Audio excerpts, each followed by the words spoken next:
വിശദമായ വാർത്തകളിലേക്ക്. വയനാട്ടിലെ വന്യജീവി ആക്രമണം ചർച്ച ചെയ്യാൻ മന്ത്രിമാർ വിളിച്ച സർവകക്ഷി യോഗം ബഹിഷ്കരിച്ച് UDF. ആക്രമിക്കപ്പെട്ടവരെയും കുടുംബങ്ങളെയും തിരിഞ്ഞു നോക്കാത്ത വനം മന്ത്രിയുടെ സാന്നിധ്യത്തിൽ ചർച്ചയ്ക്കില്ലെന്ന് ചൂണ്ടിക്കാട്ടിയാണ് നടപടി.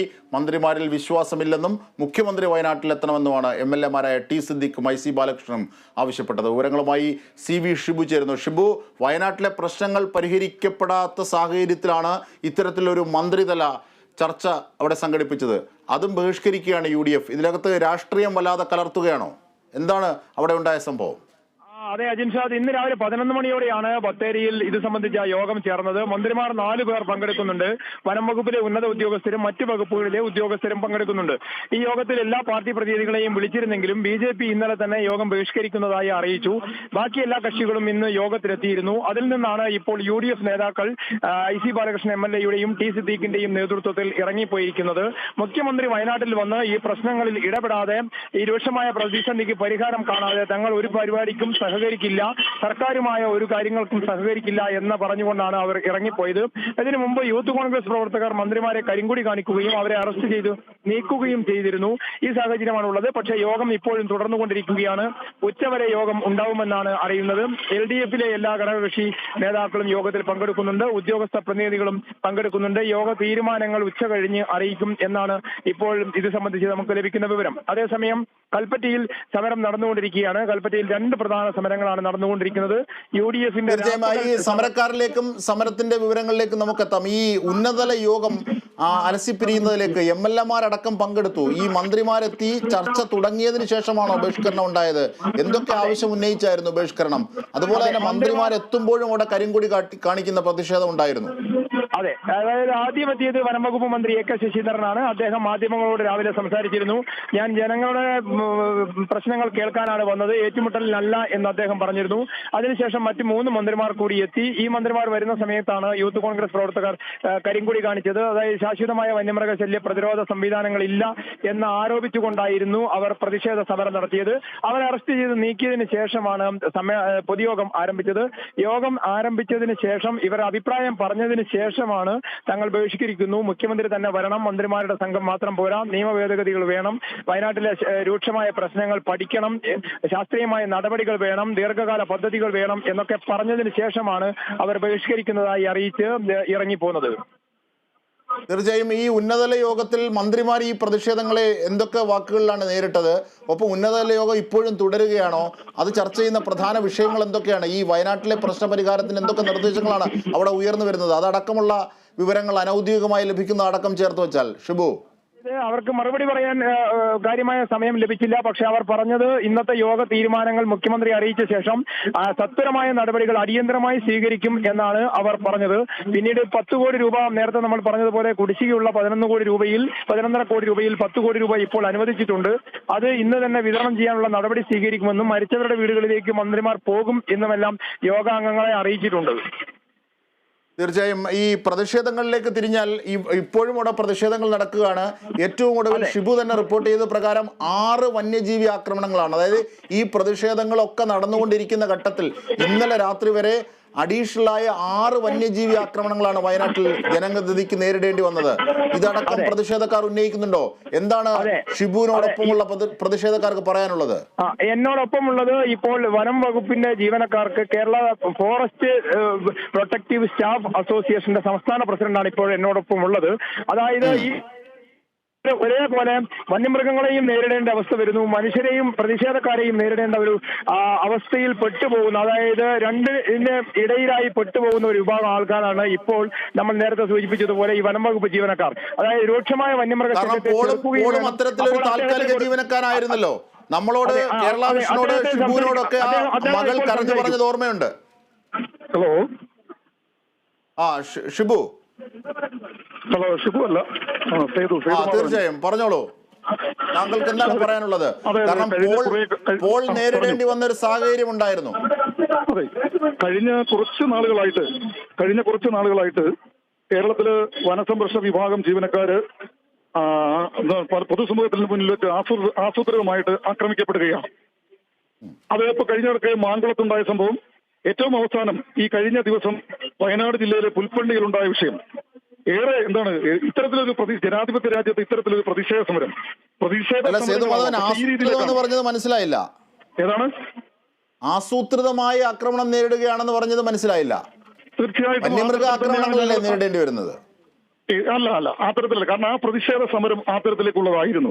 കാരണം ഈ നാട്ടുകാർ, പ്രത്യേകിച്ച് വയനാട് ജില്ലയിലെ ജനങ്ങളൊക്കെ എന്ന് പറയുന്നത് എപ്പോഴും വനം വകുപ്പ് ജീവനക്കാരുമായിട്ട് ചേർന്ന് നിന്ന് പ്രവർത്തിക്കുന്നവരാണ്. അവർക്കൊരു ആപത്തുണ്ടാകുമ്പോൾ അവരുടെ കുടുംബത്തിൽ, വിശേഷിച്ച പേഴ്സണലായിട്ട് പോലും അവരുടെ വീട്ടിലൊരു ആപത്തുണ്ടാകുമ്പോൾ ഓടിയെത്തുന്നവരാണ് വനസംരക്ഷണ വിഭാഗം ജീവനക്കാർ. ആ വനസംരക്ഷണ വിഭാഗം ജീവനക്കാർ നിങ്ങൾ ഒന്നോർക്കുക, ഞങ്ങളുടെ കൂടെ കഴിഞ്ഞ 12 വർഷമായിട്ട് ജോലി ചെയ്ത ആളാണ് പോള്. നിങ്ങൾ നോക്കൂ, ഈ മറ്റ് കാഴ്ചക്കാരെ പോലല്ല, കഴിഞ്ഞ 12 വർഷമായിട്ട് ഒരു കുടുംബത്തിലെ അംഗം പോലെ പ്രവർത്തിച്ച ആളാണ് പോള്. ആ പോളിന് ആനയുടെ കുത്തേറ്റ് ദാരുണമായിട്ട്, ഗുരുതരമായിട്ട് പരിക്ക് പറ്റിയപ്പോൾ അദ്ദേഹത്തെ എടുത്തുകൊണ്ട് മാനന്തവാടി മെഡിക്കൽ കോളേജിലും പിന്നീട് വിദഗ്ധ ചികിത്സയ്ക്കായിട്ട് കോഴിക്കോട് മെഡിക്കൽ കോളേജിലേക്കും കൊണ്ടുപോകുന്ന വഴിക്ക് ഞങ്ങളുടെ കൺമുന്നിൽ വെച്ച്, ഞങ്ങളുടെ വഴിയിൽ വെച്ചാണ് അദ്ദേഹം മരണപ്പെടുന്നത്. ഞങ്ങളുടെ ഒരു മനോവേദന നിങ്ങളൊന്ന് മനസ്സിലാക്കൂ. അങ്ങനെ നിൽക്കുന്ന ജീവനക്കാർ അവിടുന്ന് പിന്നീട് ബോഡി കോഴിക്കോട് മെഡിക്കൽ കോളേജിൽ കൊണ്ടുപോയി രാത്രി തന്നെ അത് പോസ്റ്റ്മോർട്ടം നടത്തി.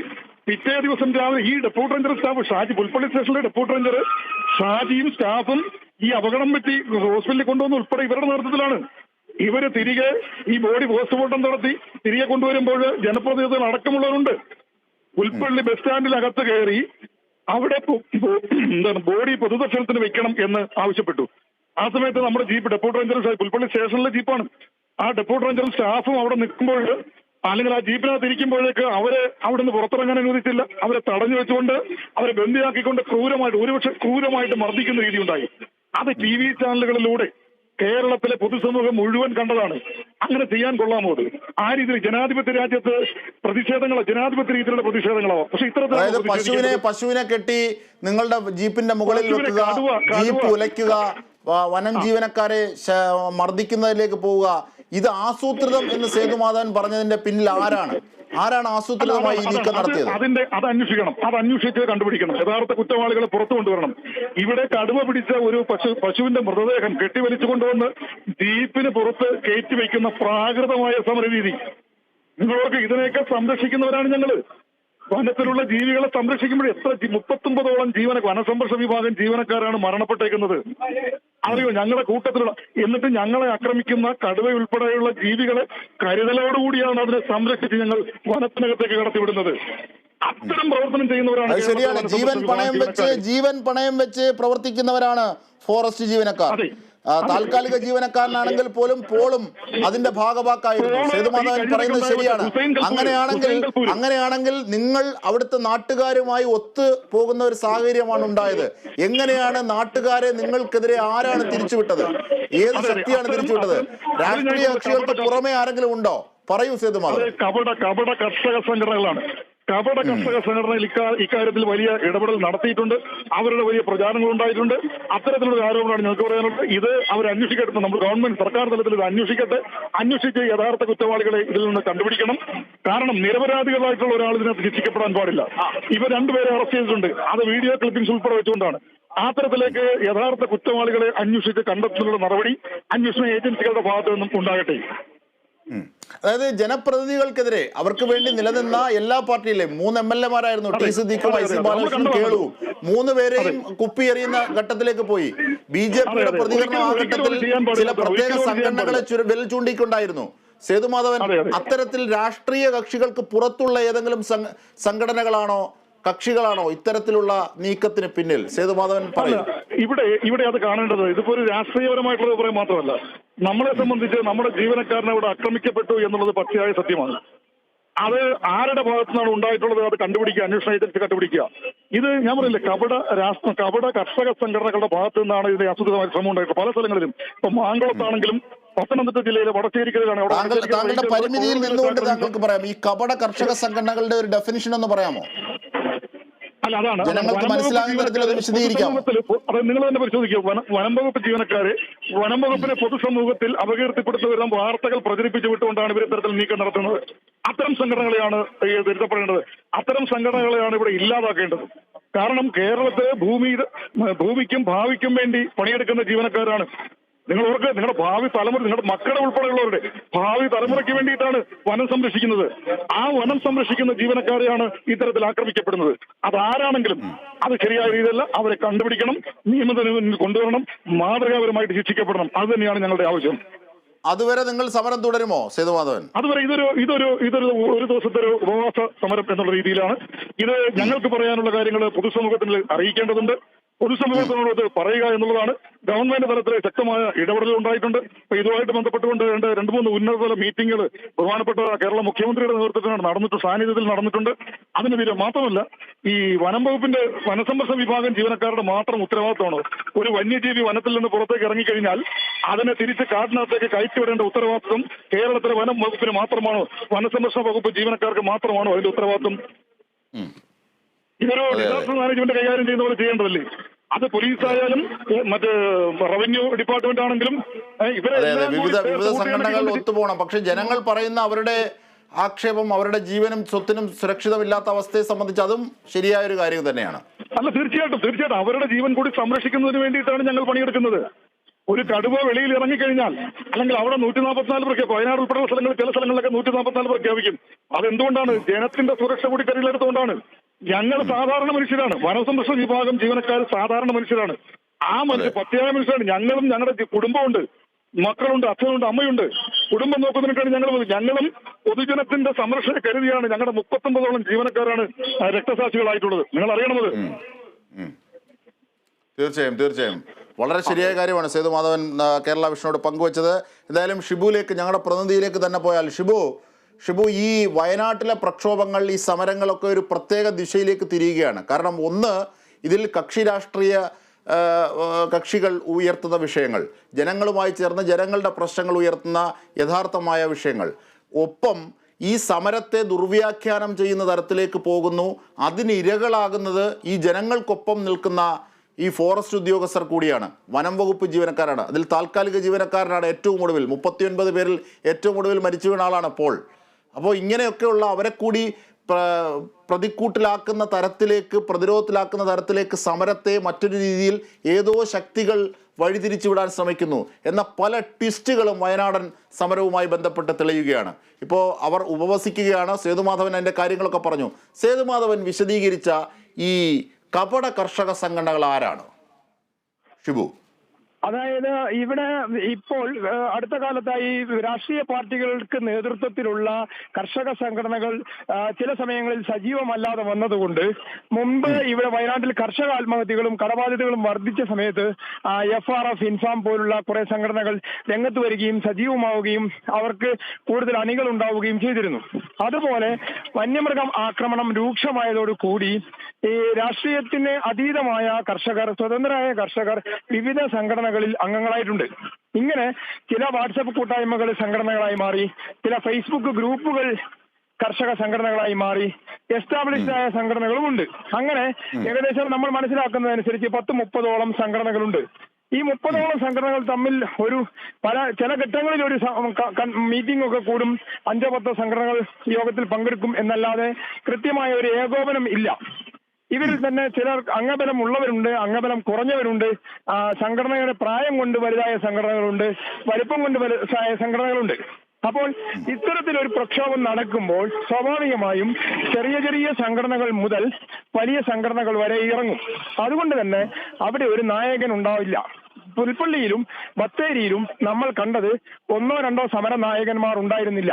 എല്ലാവരും സമര നായകന്മാരാവുന്ന കാഴ്ചയാണ് കണ്ടത്. അതുകൊണ്ട് തന്നെ ആർക്കും നിയന്ത്രിക്കാൻ പറ്റിയില്ല. പുൽപ്പള്ളിയിലെ കേസിലേക്ക് വന്നാൽ MLA-മാർക്കും നിയന്ത്രിക്കാൻ പറ്റിയില്ല, ജനപ്രതിനിധികൾക്കും നിയന്ത്രിക്കാൻ പറ്റിയില്ല. എല്ലാ പാർട്ടിയുടെയും ജില്ലാ ഭാരവാഹികൾ പുൽപ്പള്ളിയിലുണ്ടായിരുന്നു, അവർക്കും നിയന്ത്രിക്കാൻ പറ്റിയില്ല.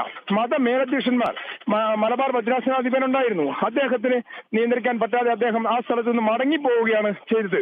അദ്ദേഹം മടങ്ങിപ്പോയതിനു ശേഷവും കുറെ കഴിഞ്ഞാണ് പിന്നീട് സംഘർഷമൊക്കെ ഉണ്ടായത്.